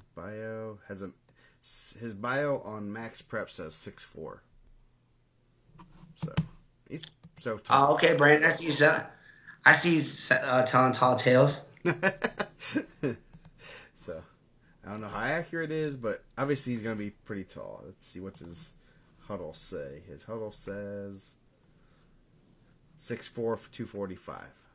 So confirmed. That's So he's pretty tall. Dotson, or? Yeah. No, Moss. Dotson, they said he's going to go to Air Force Academy, right? Yes. Dotson, they said 6'4" too. Okay. Maybe I just need to get closer to these guys, man. Maybe he's no Shakir Carr from South Bend Clay back in the day. So that's the Al Smith. Just a great tournament. Obviously, they're always looking to improve it. Probably going to be a couple cuts. It'll be interesting to see what teams get in. If you're interested, contact Mr. Sandifer. If you have a really good team, contact him. I think the only thing I would say like early on was there was a good amount of forfeits. Yeah. And they're having forfeits reports to the mat, which, I'm wasting my vocalizer on forfeit calls. Yeah. They just need to call them all. The one time, I want to say they just called them all to one mat. All forfeits go to one mat, and they got them all. I don't know what the rule is of do you have to have your hand raised or what? Just run them through. Well, I felt bad because like some of them they're only putting the mats assigned like three ahead or two ahead. Yeah. And like get like forfeit, and then like match. Hey, you're up right now. You know. You're almost skipping two because you're like. Because I was right there when you were saying that. I was like, you're at like 120, and you're getting 3 forfeits, and now it's all over like because the other matches are all assigned, you're getting like a 132-pound match. So kids are getting Yeah. called way quicker than they should. I mean, it's one of those things that definitely would like to I have know. a few less forfeits. I know we've kicked around a couple ideas in our group text of who we would want to go and see. Hold on. Sorry, I gotta grab a water. My voice is still a little bit parched, guys. A little bit. I had a lot of talking. The first year, I said, man, I talk a lot. But, man, like, I felt like the finals, I was trying to get amped up. My voice got all tore up. We're going to take a brief intermission. Tell us who you want to bring in, man. Yeah, who do we want to bring in? Man. Let's see. Let's go over the rankings. The rankings are the easiest way to go through who's in and who's out. Brownsburg would be a good one. Not confident that they'd go in there just because of who they see during the season. They already see Crown Point a couple times. Center Grove. Avon would be. I think Avon's a big one. Got to call them up. Mater Dei. They're probably not going to unhost their tournament. Warren Central's there. Perry Meridian. They were there for a year, and I think they like going to Evansville. They go to Evansville, so it's going to be hard to pull them from there. Either way, they get to see a lot of good competition. There's a lot of indie area competition at Al Smith, so likely they probably wouldn't move. Terre Haute South would be a good one. I think where Terre Haute South was at the at Mooresville. So they're consistently pretty good at 3A, so that'd be a good one to pull in, especially because that's an area that we don't see a lot, but they don't see a lot of northern wrestling. So it's always good to see. I would definitely emphasize somewhere in the Evansville semi-state, so you can never have too many of those teams. New Pal. Yeah. New Pal's on my list of like, hey, they have a lot of young studs. I would love to see them there. So And then they're building a nice rivalry with Hobart for the like, smaller or mid-class, like elementary. They've been going back and forth. I'd love to see New Pal there. Yeah. New Prairie, I think. Did you say New Prairie? No, I have not. I'm just going through the rankings. Floyd Central. I know they're not afraid to travel. I don't know if they'd come up, but they always have, Sisson and group. I'm sure if they inquired, they would probably get in. They always have good kids, and they aren't going anywhere. Franklin, they go down south. I don't know what. I mean, they're going to be pretty good for a while. I don't know. I think they're going to turn the corner too. I think they have some really good younger guys coming up. Yeah, and so they might want to see some of the other teams there. I don't know. I mean, they go to Evansville, which is a good event, especially if you don't see a lot of those Evansville teams. There's a lot of Evansville teams there, so it's still a good event. Definitely, I mean, you're gonna have to rate a different event most likely. So, unfortunately, I don't want to totally deplete the Evansville Mater Dei Classic. So, Coach Schaefer, don't be mad at me, but one you mentioned on the air the other night, Adam Central would be a good pickup. Oh yeah, I think that was on the Dane and Rex show without Rex with Joe and Mike. The better looking replacement, as I like to call it. Oh, yeah. Yeah, Adam I Central. heard that was the highest rated show of the year, so I mean, that's crazy. Yeah, interesting. They're just like Prairie Heights. Prairie Heights has been at the Al Smith for a long time. They're a good small school program. Pretty much a full lineup every year. Always going to have some studs, and it's always good for those studs to get pushed. And there's still enough fluff there's still enough fluff there that on the backside your weaker kids are going to get pushed and get some wins, and they might make it to the blood round, and that's good for them. And wrestling in a tournament like that, I don't know. They've never really been a holiday tournament team, so I don't know what their thinking is, but I'm sure if they inquired, they'd be high on the list. So yeah, I think like one, you don't want to see less forfeits. That's tough. I mean, you just never know. I guess you don't know year to year how it's gonna go. But you're right. Like there's matches on the backside. Like I think everyone looks at the top percent of that. And they're like, well, You know, I know someone said Brownsburg. I don't know if Brownsburg's going to go there. I think they see Crown Point and Center Grove a good amount now. I mean, what, you want to see Crown Point every week? Yeah, Like, you're going to see Iron Man, you're going to see him at Carnahan, you're going to see him at Team State. You want to add one more in there? yeah, So I don't know if that's the right fit, but you know, you look for teams that have some high end guys. I think New Prairie is going to be pretty good. I like to have seen you know, Hyvert in the mix with Courtney and Arbery.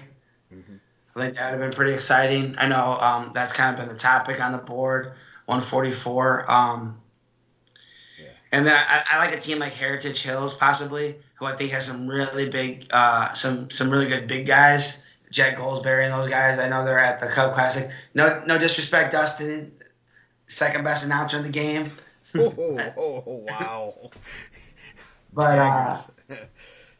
I think that those guys have a good young squad. I try to look at like some of the stuff that's gonna be like, I don't want it to be like a one and done. I don't want to say, hey, let's bring whoever for 1 year, then have them fade out. I try to see like, okay, who's wrestling elementary school, um, you know, who's wrestling, you know, middle school state, who's gonna have those teams. And now, can it always change? It can always change. That's why I think like Avon's a good one. Like, obviously Avon has a lot of really good guys coming up. They have guys that are really good there. And I mean, I made the joke on IndianaMat's forum, like, because Avon and Mater Dei are wrestling first match at Team State, and it's one of those things like, man, how many times is, you know, John's going to go see Mater Dei? Yeah, yeah. No, that's a good one. Yeah, going down there, New Pow. I just said on the rankings, Greenfield Central. They'd be a solid. They're a solid team, top to bottom. Not afraid to get matches. Yeah, they're not. They're not afraid of. They're not afraid of tough wrestling. They are No, not. Coach Holden, you know, just say, you know what, let's make it official, make it one of the toughest schedules. Yeah, and then Delta, as Neil said, I think Delta would be a good pickup there. They're good and they're young. They have some super hammers. They go to Mooresville.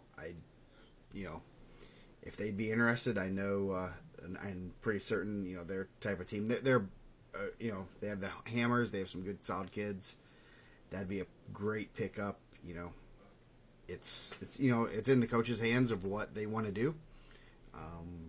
You know, like you said, New Prairie has some. You know, they used to be in it about 12, 15 years ago. They got out to get into some duels, and you know, you can. It's one of those things that as a coach, you try to figure out your schedule for the type of kids you have coming in, and it might be time for them to get back in there to get that competition.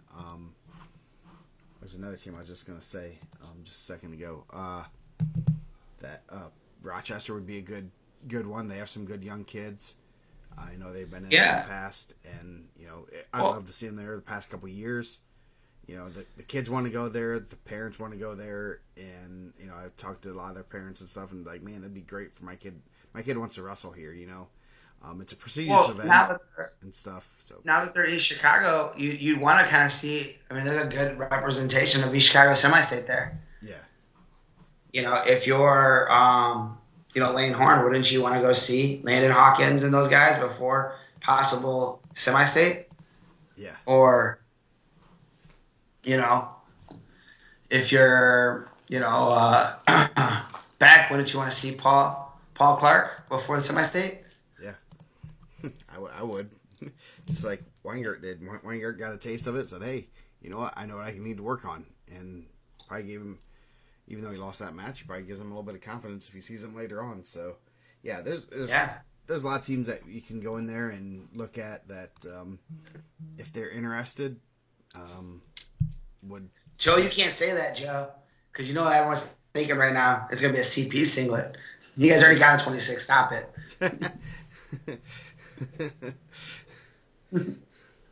So, yeah, that would, you know, I know they're going to probably have some turnover. It sounds like so. You know, if you're looking for a good event to get your team into to get tested, and you know, not only that, you have a great announcer, great seating meeting. I mean, what more can you ask for? They have food trucks there. Yeah, they had some good food trucks. Man, that that carne asada pizza I had was pretty good. I'll have to say that much. Yeah, I think it looked pretty good. I mean, I didn't get offered a bite, but You had a good sloppy Joe and out in Michigan. yeah, Sloppy Joe. they brought it right out to me, man. Like, hey, man, I love those guys. Those guys gave me a great opportunity. Dude, they're awesome. Yeah, Everyone there's so nice. Steve's one of the best, man. yeah, Um, and I think that was his goal coming back. Is I think he really wanted to turn it into like one of the toughest tournaments in the state, and I think he has. yeah, yeah. I mean, it's always been a tough tournament, and then he's kind of turned it up about 3 or 4 notches. And it's like every couple of years when he kind of does the turnover, and it's like, whoa, you're breaking, it's like, geez, I didn't think you could make it any tougher, but then you're just adding in, like, they brought in, like, I want to say Wallace C, who's going to have some good kids, Warren, I can't remember who else. They brought in, like, 3 teams the last I know, like, when Western was there last year, they're like, man, we need this. This is what we want. Like, and dude, that's awesome. They did not do a spotlight for the finals. No. Yeah, amazingly, you can crown champions without a spotlight, but it's they do the 3 finals at the same time, and I mean I like it that way because, man, we got out of there a decent time.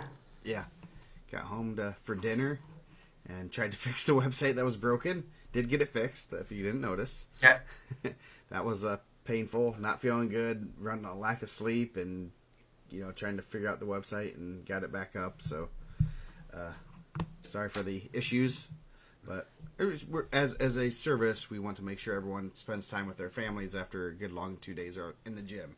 So, all wives and kids should thank me, please. Now that was it was giving us the most hate mail. Yeah. Now we have to go hang out with these guys. Yeah. So, man, we haven't even started on Team State. We do another day. I mean, I don't know what your schedule looks like. I'm pretty open this week. You want to do Thursday? Yeah, let's do Thursday. Okay, because I'm doing tomorrow, actually. Haven't totally announced it, but Razzo and I are going to do a girls semi-state preview.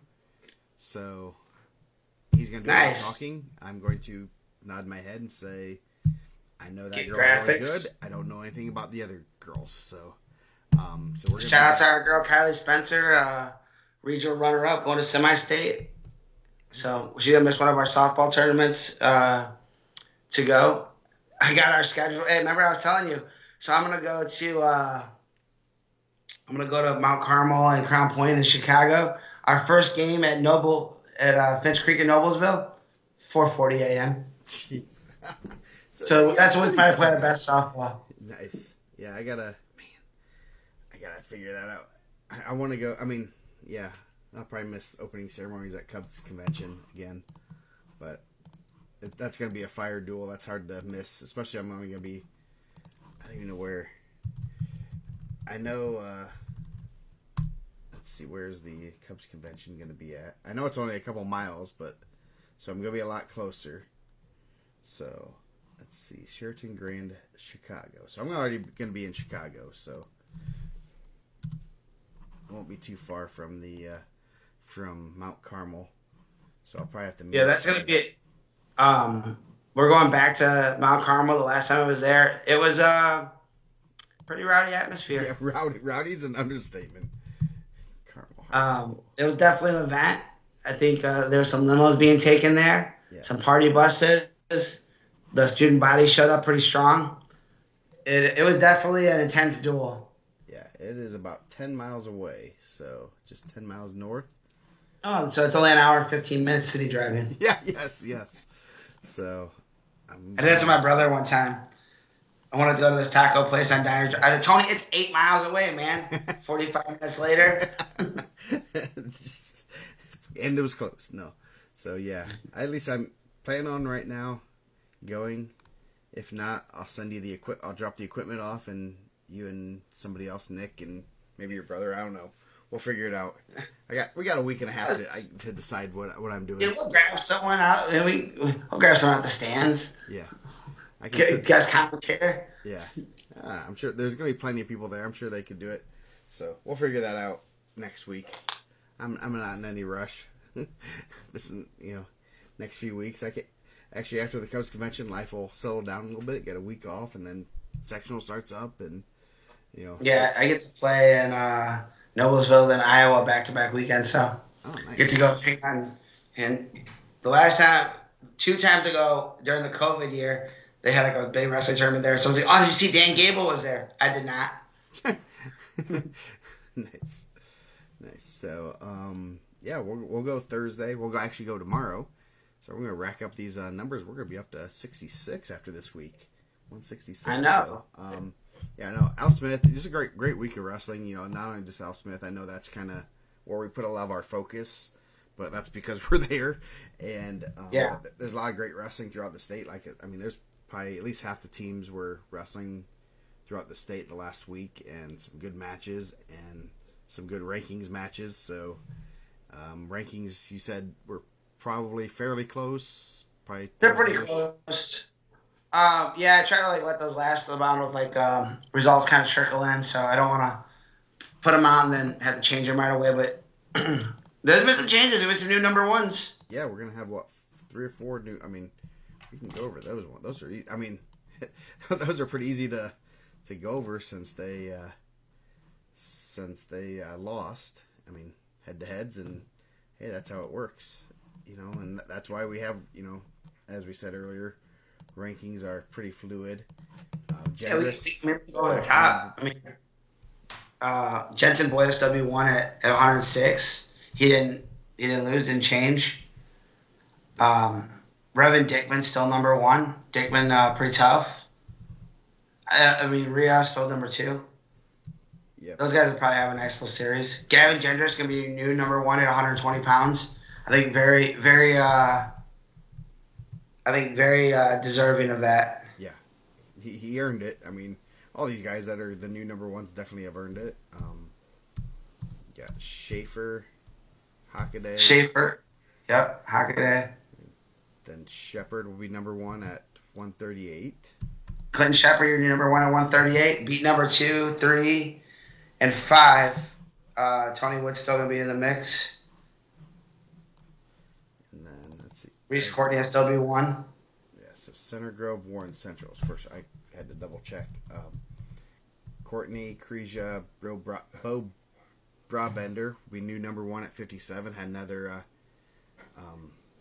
So he beat the guy who beat the number one. Had a good tournament. Reinhardt held on to his number 1, defended his number 1 seed. Yep, and then Aiden Costello. Yep. So yeah, we will have 1, 2, 3, 4 new number ones. So not bad. Not too bad. It's always good to have some turnover there, and obviously means there's going to be some good wrestling at the state series when you have guys that close, and those guys that are number one are going to want to get that spot back. So, I mean, you're going to have a Center Grove Warren Central match, so there could be some good matches there, and Crown Point, Center Grove, some matches in there. I mean, you could definitely have Goss. Or no, who's there? I always get their 20s and 26s. Well, you could have Charlie LaRocca, and Chris, and Gendris potentially. So yeah, I mean, you'll have Arbery and Courtney again, which was overtime match. It's game of adjustments too. Potential to have a lot of 1s and 2s at 4A. So we'll go over that Thursday.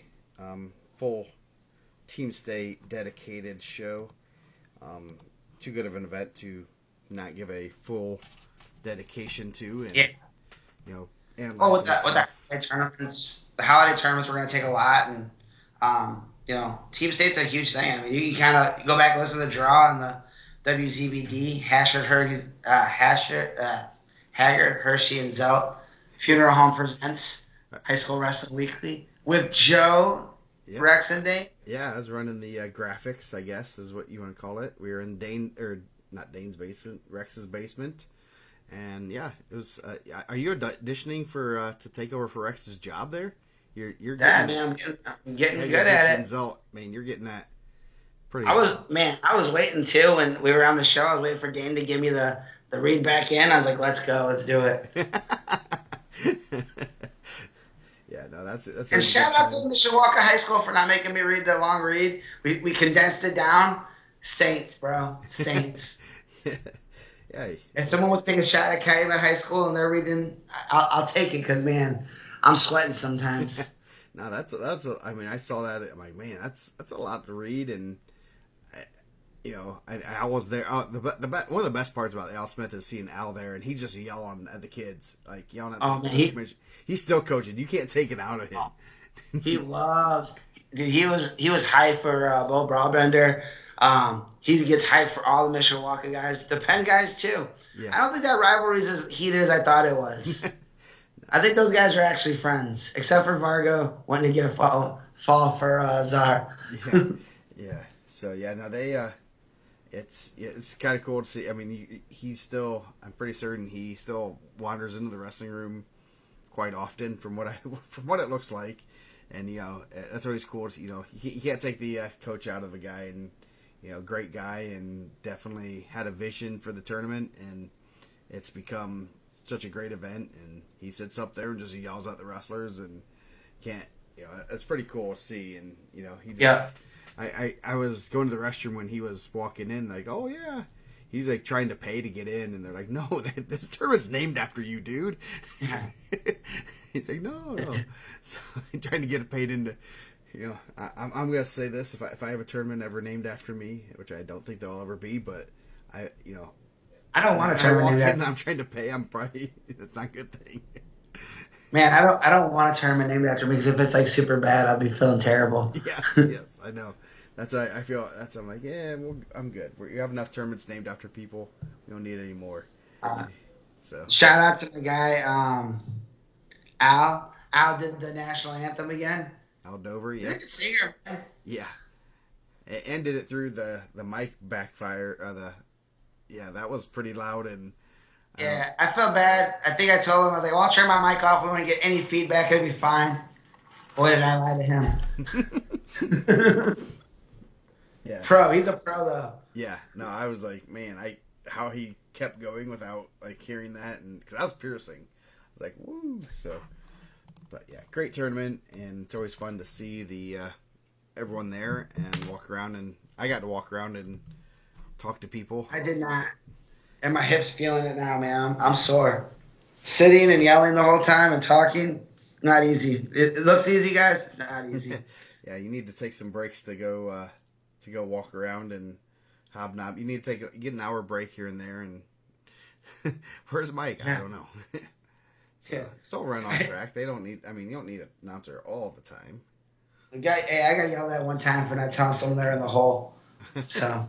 Oh, jeez. So, anyway, well, we'll let you guys go, and we'll be back Wednesday and Thursday now. So Wednesday and Thursday this week. Yep. So we will be back, and we'll see you guys later.